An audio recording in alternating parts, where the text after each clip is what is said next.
Hello, we have already discussed about the potential and the electrical field and studied a lot about the Gauss theorem also. Now let us see how the how when we insert a dielectric slabs in a parallel plate capacitor, how does it forms the polarizations. Okay, that we have earlier discussed. So what happens, there will be positive charges here, clear. In this way it will be polarized. So in a atoms, what happens, the electrons just move away from, this is the nucleus, so electrons just deflected from here because of the attractions. And what happens, this forms the negative and positive charges.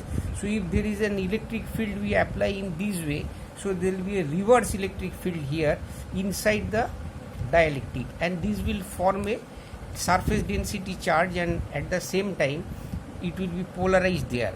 So what happens in a resultant, if a resultant electric field will be E0 minus EI, that is E0 is the original electric field and E is the resultant electric field, and that is E0 divided E0 minus sigma by epsilon. Why do you write epsilon? You know, because in a parallel plate capacitors the electric field is sigma by epsilon. Okay, so this way we can write the electric field in a dielectric. There is another thing that is known as the polarization vector. This is also there mentioned in NCERT, and they have given a separate explanations to these things. Why this polarization that is taking place here, we can take a vector that is known as the polarization vector. This polarization vectors is equal to the sigma in the direction of I, say. So this is the surface density charge. So we can find out P polarization vector equals to sigma, this is equal to sigma I in the direction of I into x. This is the charges into distance, and per unit volume the polarization takes place A into x. So x and x, that is changing, and we are writing P equals to Q by, this is Q into x. So we can write that this is Q into I by A, that is equal to sigma I. This is the surface density charge. So polarization vector is not a volume density charge, it is equivalent to a surface density charge. Okay, so these relations you should know very well. And another relation that is coming, the displacement vector, the quantity E plus P is called the electric displacement, and E plus P, the electrical intensity E plus the polarization vector P, this comes the displacement vector. Okay, electric displacement vector D, and this D is equal to the E0 epsilon plus P. So we can write that into the unit vector N. Okay, these are all vectors, so this is equal to sigma. So this is the relation you should understand for NCERT. This is very important. Another thing will be study about the one questions come, what is the dielectric strength of a dielectric. Dielectric strength is defined as the maximum value of the electric field or a potential gradient that can be applied to a dielectric without a breakdown. I'll give you an example. Suppose there is a lightning. So what happens, the dielectric, that is air, that cannot withstand, that the dielectric strength of the air is cannot withstand that much of electric charges. So what happens, the electrical field, so what happens, the change of field or the potential gradient is known as the change of field, that breaks down the dielectrics and there will be lightning. So clear it is. So in this way we can explain the following things. Next will be learning certain NCERT question, that is sketch how the charge Q is given to a capacitor, capacitance C versus V. So in this case we'll be understanding in this way by drawing a chart in this way, Q equals to C into V. Clear, we will write these things and we'll note it, chart it down like this. Here suppose we are taking in this axis Q, and in this axis we are taking V. So if you are drawing a line this, so what does it indicates? Can you tell me? So from this we can tell from here that Q equals to C into V. So we are writing that Q. So let us write it Q. So Q equals to C into V. So these things gives capacitance, correct? Suppose we have got two lines like this. One capacitance is this. Which one is of higher capacitance? Definitely the gradient. This is the gradient. This gradient is suppose theta 1 and this gradient is theta 2. So theta 2 is having higher capacitance than theta 1. In this way we can find out the capacitance, and this type of questions comes very often in NCERT. Another type of things we'll be learning. Previously we have learned about the working of the Wheatstone bridge. Okay, so Wheatstone bridge, how does it work? You must have seen the Wheatstone bridge. That is, when we are applying a Wheatstone bridge to a specific things, bridge will having the four arms in this way. Okay, in this, against these two arms, here we can apply a battery or else a cell, and in these ends, diagonal, these two ends, we can have a galvanometer or else a capacitors we can use here. So this is 1, 2 and 3, 4. We are giving the names in this way. So in this way we are giving a capacitor C1 here, one capacitor C2 here, another capacitor C3 here, another capacitor C4 here. I told you that when the charge is moving through this battery to these ends here, it is getting distributed. So suppose Q1 charges coming here and Q2 charges coming to Q1 charges coming to this end, because this end will get Q1 charges and these will be in series. So this will be minus Q1 here, and here will be getting plus Q1, here will be getting minus Q1. In the similar way, Q2 charges will be flowing through this C3.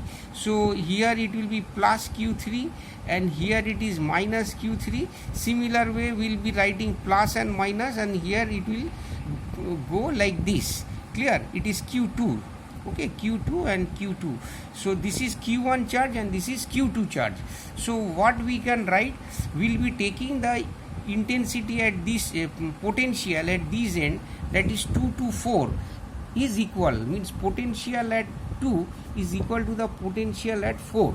So because of this potential same, what we can write, suppose we are writing A, B, C and D. So what we can write the potential at VB, that is equal to potential at D. This is the conditions for the Wheatstone bridge principles. Okay, so that Wheatstone bridge principles from conditions I have shown you earlier in my video, that it is C1 divided by C2 equals to C3 divided by C4. Clear? We can calculate it very well. You just see that one and you will be able to understand this type of Wheatstone bridge I'll be showing you here. Okay, so this is, suppose you come here, I'll show the, so what we have, what is there, this is AB and BC. These are called the ratio arms. Okay, because we are taking the ratios of these, and this is called, the one is unknown arm, one is known arm and another is unknown arm. So we can keep one unknown here and can find out the value of this. So how will be finding out? Suppose it is C1 and this is C2, this is C3 and this is C4. So according to that, this is called conjugate arm, B and D. So what happened, we'll be writing here that C1 divided by C2, that is equal to C3 divided by C4. So we'll be showing you how we can show by a meter bridge. A meter bridge and instrument is like this. It is what, following the Wheatstone bridge principle. So this is a meter bridge arms. Okay, these arms, what happen, we are getting one battery connections here. So this is forming C1. Okay, this is C1 and this is C2. You just see this is tallying with the Wheatstone bridge. This is 2 C1 and C2 we are getting here. Clear? C1 and C2. These two we are getting here. These and these. Again we are taking a tungsten wire here and it is going like this. Clear? Constant and or a resistance, high resistance wire. In the middle, that is conjugate arm, B and C. These will be the B and C. So in this B and C, we'll be having another another galvanometer or certain instrument. So these will be same Wheatstone bridge, and I'll show you how we can do a experiment over this Wheatstone bridge. Okay, so we have got Wheatstone bridge. So what we are doing, will be using a cell here. This is a battery or cells. Okay, this is a battery eliminator that we can use as a power source. Okay, this is the power source we'll be using here. Power, what did you, where do you use? We use in between A to C. It can be used here also, in diagonally between the BD points. So we are using power here. So this is power. Okay, this is between these two ends. Just see, this is the two ends diagonally. Okay, so current is flowing through this one, and it is going here, and it is passing through this first capacitor. Suppose we have taken a resistance, in fact. So let us see, this is a capacitor. Then current is going through this, again passing through another resistance box here. Okay, so this is a second resistance box. Let us take C2. So this is C1, this is C2. So current is flowing through these ends, and it's going back here. Clear? So this is the negative end of the battery. So it is going back. Again, coming from this end, current is passing through this wire. You just see there is a wire here. Clear? This is the wire A to C. This wire. So passing through this wire and going again from here back to the battery. Okay. So there is two way of going current. Current is going from here, again it is going through this. So there is two ends of the current, and it is returning from here. This one current is returning from these ends to these negative ends. Correct? So it is, you can understand, this is a Wheatstone bridge. Clear? So with this Wheatstone bridge, you must have noticed that this one and this one is there, and there must be a balancing point. Means this B and D. This B and D will have the same potential. I'll show you that how we can get the same potential. We'll take a connector like this. Clear? This is the connector we'll be using here. Just see, I am making the battery on. Okay, the battery on is now, current is flowing. So current is flowing through here and here. Then we'll see where is the null point. Suppose we have we'll be putting it here. You see, this is the galvanometer is deflecting this sides, so it is not yet a balanced position. Correct? So what happened, we are again touching these ends, so it is deflecting in opposite sides. So there must be a null point here. Clear? So this is going to the opposite sides, so there must be a null point here, and that null point will be at this position. Clear? Yes, this is the position. Roughly we are getting the null point. See, this is the null point of the galvanometer. Okay, so this galvanometer null point, so this is the null point we are getting of the galvanometer. So because of the heating effect, it is just deviating from the point, but roughly we are getting the null point at this position. Correct?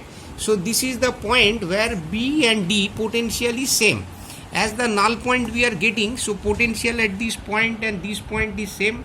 Clear? This is the null point, suppose. So what happened, the potential we are getting here is same.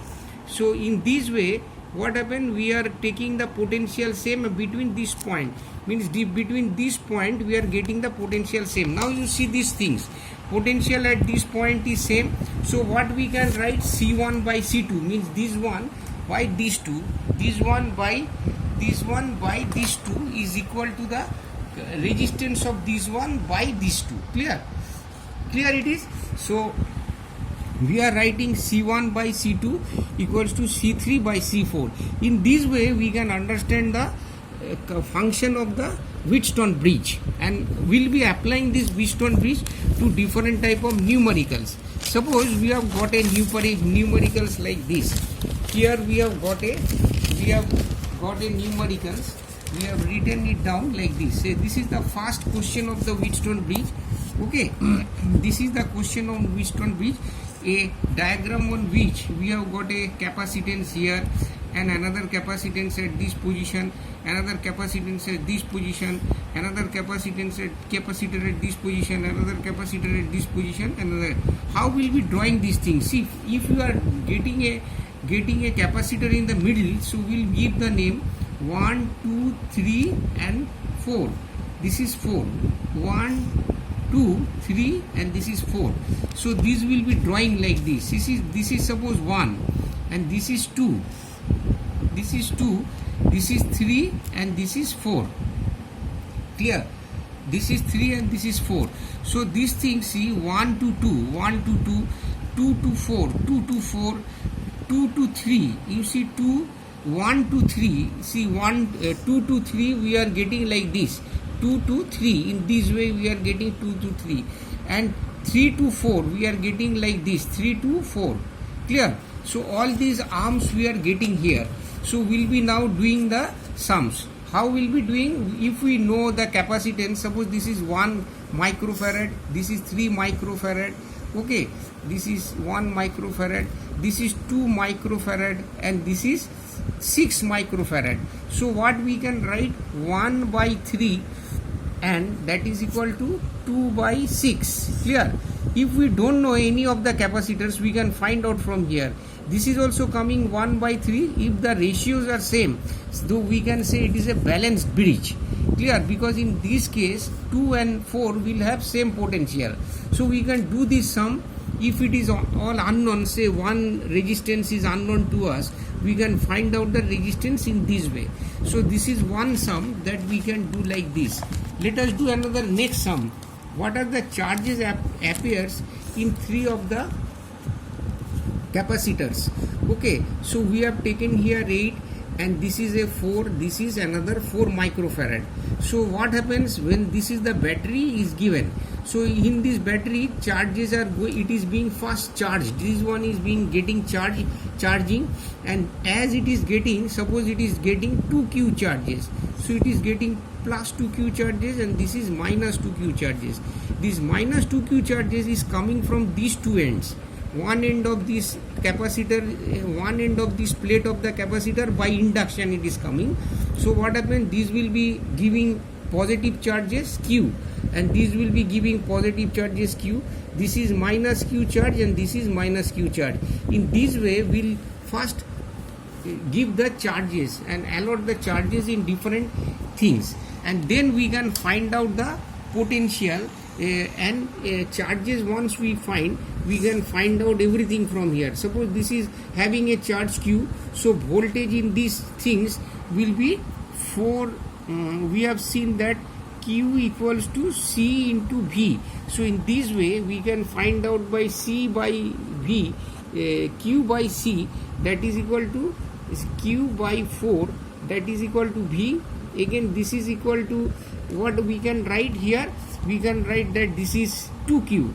So we have taken it 2q, so it is distributed q and q. So we can write that 2q by 8. This is the voltage of the between two ends. So 2q by 8 is equal to the voltage of this battery. Okay, let us whatever voltage will be given, will be equating this voltage with this one. Clear? So this is one sum that you can do now with you yourselves. So let us start another sum. Suppose this is this is the end and this is the end, and there is a capacitor here, there is a capacitor here, and there is a capacitor in the middle. It is almost like a Wheatstone bridge.